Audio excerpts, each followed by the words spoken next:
2주간 11kg를 감량할 수 있다고 하는데 혈압이 떨어지고 콜레스테롤이 낮아지고 대사증후군 위험이 감소되더라.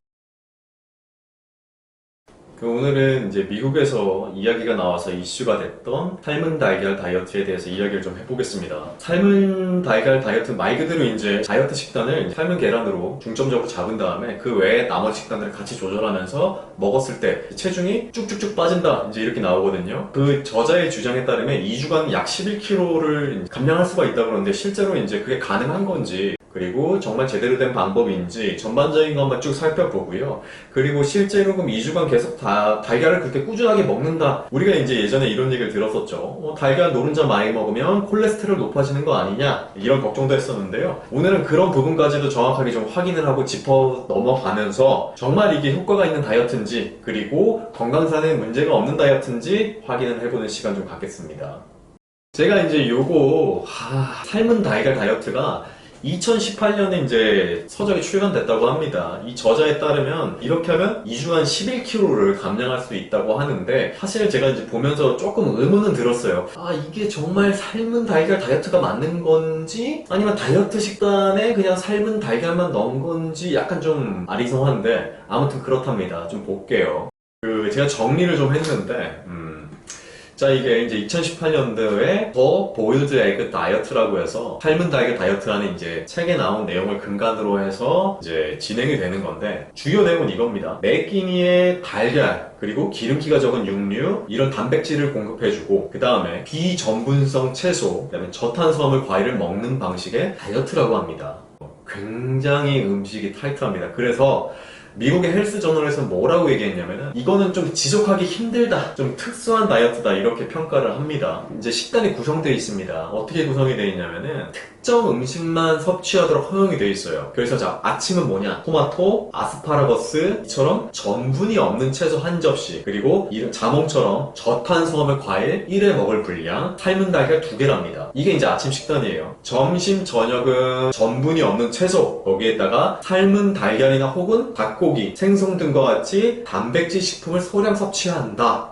이것만 봤을 땐 지금 사실은 이게 삶은 달걀 다이어트라기보다는 저탄수화물, 고단백 식단에 이런 다이어트 식단이랑 사실은 뭐 큰 차이는 없어 보입니다. 우선 좀 더 볼게요.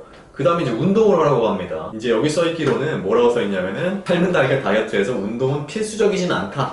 하지만 권장한다. 어디서 많이 듣던 얘기죠. 운동하면 좋다. 당연히 좋겠죠. 뭐 그런 얘기를 하고 있고요. 그 다음에 이제 이거는 오래 하기 힘든 거라고 이 저자도 얘기를 합니다. 그러니까 이렇게 음식 먹으라고 하면 사실은 힘들죠. 그래서 보통 몇 주 정도만 지속해라. 라고 얘기를 한답니다. 그리고 다이어트가 종료된 다음에는 일반식으로 바로 전환되는 게 아니라 그 사이에 전환식 할 수 있는 그 식단을 먹고 그 다음에 일반식으로 넘어가는 이 전환기 식단이 있다고 하네요.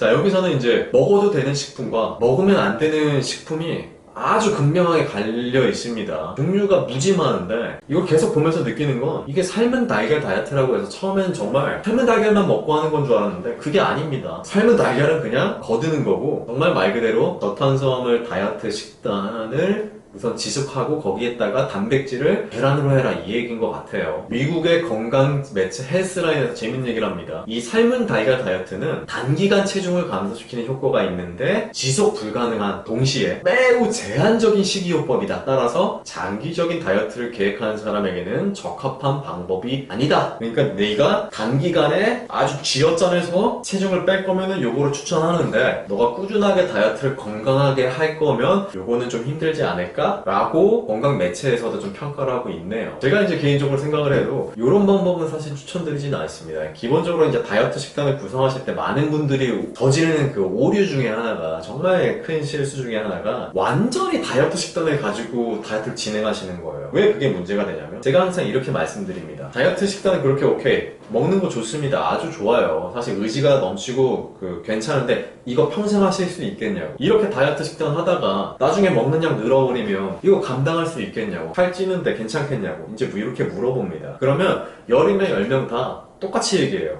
저 사실은 그거 힘들 것 같은데요. 이거는 사실은 뭐 단기간에 하는 거지 이거 오랫동안 못 할 것 같은데요. 사실 이렇게 얘기하거든요. 지금 나와 있는 식단도 좀 비슷합니다. 너무 제한적이라 가지고 잠깐 1, 2주 정도는 타이트하게 할 수 있는데 이거를 지속하기 너무 힘들고요. 그 다음에 다이어트라는 게 사실은 스트레스를 아주 많이 받는 행위입니다. 몸을 굉장히 쥐어짜는 행위예요. 그렇기 때문에 컨디션을 잘 관리하면서 가야 되는데 스트레스 무지하게 받으면서 먹는 거를 너무 타이트하게 관리하게 되면 사실은 빠지는 속도 처음에 단기간 쫙 빠질 수 있겠지만 꾸준하게 빠지기 좀 어려운 경우가 많습니다. 그래서 완전한 100% 다이어트 식단 아침, 점심, 저녁 하는 거는 제가 사실 추천드리는 방법은 아니에요.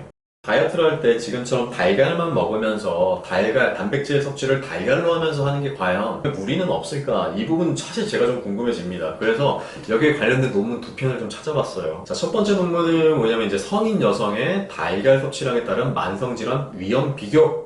이제 여기서 말하는 만성질환 그거예요. 뭐 고혈압이나 당뇨나 콜레스테롤 혈증 이제 이런 것들을 얘기합니다. 뭐 고지혈증도 마찬가지죠. 이런 게 이제 만성질환으로 봐서 이런 거에 혹시 달걀을 계속 먹는 게 문제가 되진 않는가? 이 부분에 대한 얘기거든요. 이 논문에서 이렇게 얘기를 하고 있습니다. 실제로 계란을 많이 먹는 게 콜레스테롤을 높이냐 낮추냐가 사실은 지금까지 굉장히 궁금했던 부분이고 사람들이 많이 궁금해하는 내용들이었어요. 그런데 여기에 관련된 내용이 연구마다 다 다르더라. 어떤 연구에는 뭐 계란을 많이 먹었더니 콜레스테롤이 늘었다 이렇게 연구하고 결과가 있는 반면 또 다른 연구에서는 계란 많이 먹어도 콜레스테롤 많이 안 늘고 별로 유의미한 관계는 없었다 이렇게 얘기하는 뭐 연구 결과도 있습니다. 그렇기 때문에 지금 이 논문에서는 지금 앞서 발표된 연구 결과에는 지금처럼 결과가 계속 불분명하다. 그러니까 내가 좀 다시 한번 정확하게 좀 체크를 해보겠다라는 의도에서 쓴 연구 결과입니다. 의외에 좀 약간 놀랄만한 결과가 발표가 됐는데요. 지금 보니까 달걀 섭취가 증가할수록 오히려 혈압이 떨어지고 콜레스테롤이 낮아지고 대사증후군 위험이 감소되더라. 이런 얘기를 합니다. 달걀을 섭취했더니 콜레스테롤 농도의 증가에 영향을 미치지 않고 오히려 다른 대사증후군 만성질환 위험도가 감소됐더라. 그러니까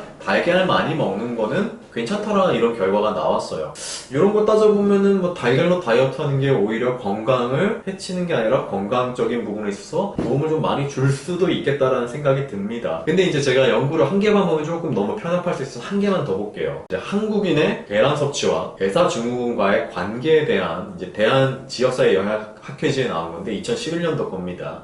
실제로 앞에서 했던 연구랑 좀 비슷해요. 이런 대사증후군이 계란을 많이 먹는 것과 어떤 연관성이 있었을까? 계란을 실제로 많이 먹어서 이게 콜레스테롤을 높인다고 한다면 이런 게 문제가 생기겠죠. 그래서 그런 결과가 어떤지 이제 보는 겁니다. 앞에 이제 결과에서는 좋았다라고 얘기했잖아요. 근데 또 이 결과에서는 계란을 먹는 것과 대사증후군 간의 관계가 사실은 큰 의미가 없었다. 이렇게 얘기를 하고 있네요. 제가 이제 2가지 연구를 찾아봐서 2가지 연구도 사실은 크게 의미가 없다. 이제 이렇게 나왔는데 어떻게 보면 이제 좀 저는 이렇게 해석이 돼요. 오히려 이제 나빴다는 연구는 사실은 없었기 때문에 최대한 변화가 있거나 혹은 유의미한 결과가 없다. 최소한 나쁘지는 않다라고 판단할 수는 있을 것 같아요. 그래서 여러분들이 다이어트를 할 때 계란을 계속 먹는 거 사실은 뭐 괜찮을 것 같습니다. 큰 문제는 없을 거라고, 건강상의 문제는 없으니까 안심하고 드셔도 되는데 삶은 달걀 다이어트가 말만 삶은 달걀 다이어트지 이건 뭐 삶은 달걀은 정말 그냥 곁들여져 있는 것 뿐입니다. 그렇기 때문에 이런 극단적인 다이어트 식단을 가지고 다이어트를 시작하는 방법은